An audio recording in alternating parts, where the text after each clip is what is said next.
We now look at this. Concerns that South Africa will enter a second wave of COVID-19 pandemic are mounting. This after 63 patrons who visited a Cape Town club have tested positive for the virus.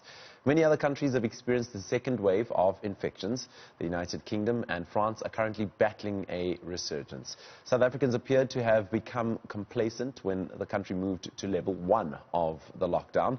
To discuss this further, we are joined by Epidemiologist and Senior Lecturer at the University of KwaZulu-Natal, Dr. Jabulani Ncayiyana.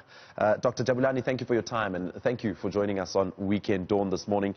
So, super spreading is becoming more of a possibility because we're now in level 1. How are we going to avoid it? Good morning, Jacob.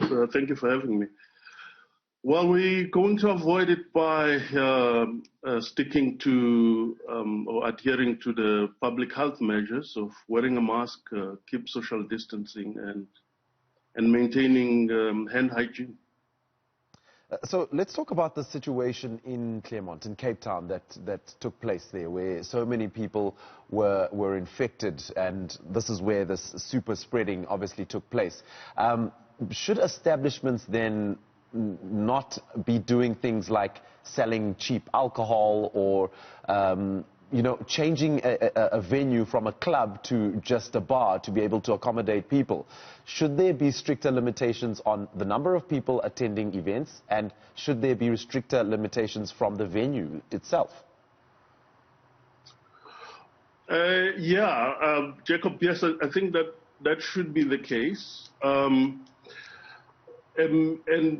what is important is, the message that for public health that we are sending out is that, the indoor events or being indoors in a large group of people is high risk for the transmission of the virus.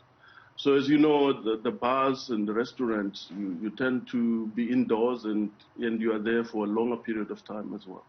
So yeah, the need to be reviewing in terms of the capacity and tighter sort of COVID safety measures. So what are the long-term effects for the local economy if there is a resurgence and the numbers continue to rise? Well, it's difficult for me to answer that question because it's more of an economy kind of question. But as we know from the previous lockdown, if we go back to more stringent measures and lockdown, it would affect how the economy is doing. So we're at level 1 now. There are more economic activities, but that also means that people are exposed to the virus more. Do you think our health system is adequately prepared for another round of or new COVID-19 cases? Based on the previous wave, the health system coped to some extent, and you would hope that there were a lot of learnings from the previous wave and mobilization of resources to better prepare for the second wave, which, based on other countries, may be worse than the first wave. Do you think the fact that it's now warmer, I know some places are even getting heat warnings, etc., will that play a role in keeping the numbers down over the next few months?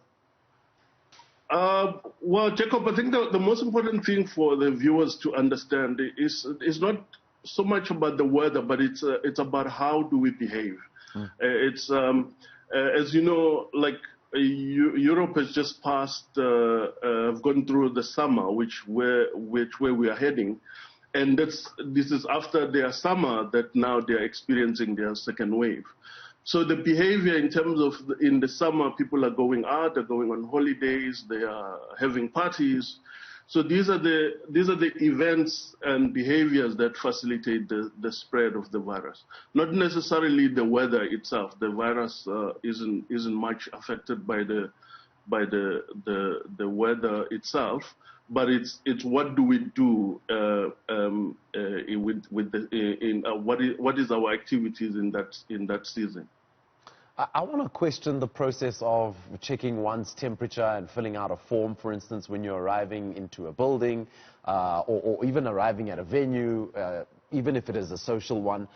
Is checking one's temperature a way of telling that the person may have COVID-19? I mean, I'm just thinking about my experiences where I've been over the past few weeks, and what I've heard as well is that even though your temperature is within the 36.5s or the 35.9 range, you can still be a carrier of COVID-19. So is it actually effective to check someone's temperature? Jacob, that's a very important point. Yeah, so checking of the temperature is going to only pick up someone who has fever, which is one of the symptoms of the COVID-19. But as you know, there are a lot of people who may be carrying the virus, like you said, but may not have temperature. We call those people asymptomatic COVID-19 cases. And we know that there are a lot of those. So the checking of the temperature is a measure, but it's not perfect.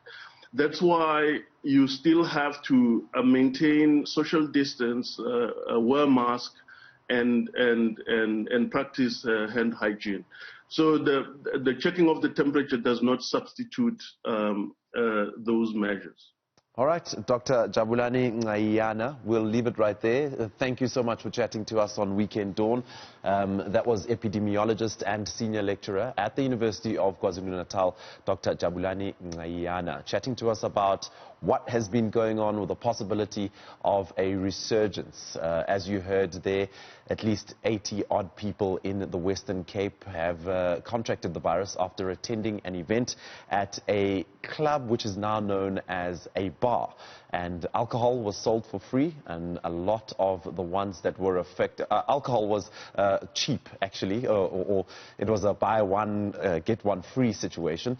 And a lot of youngsters, including matriculants, have been affected by that. And this comes at a time when matric exams are about to get underway. So a super spreading possibility could be on the cards if people don't take care.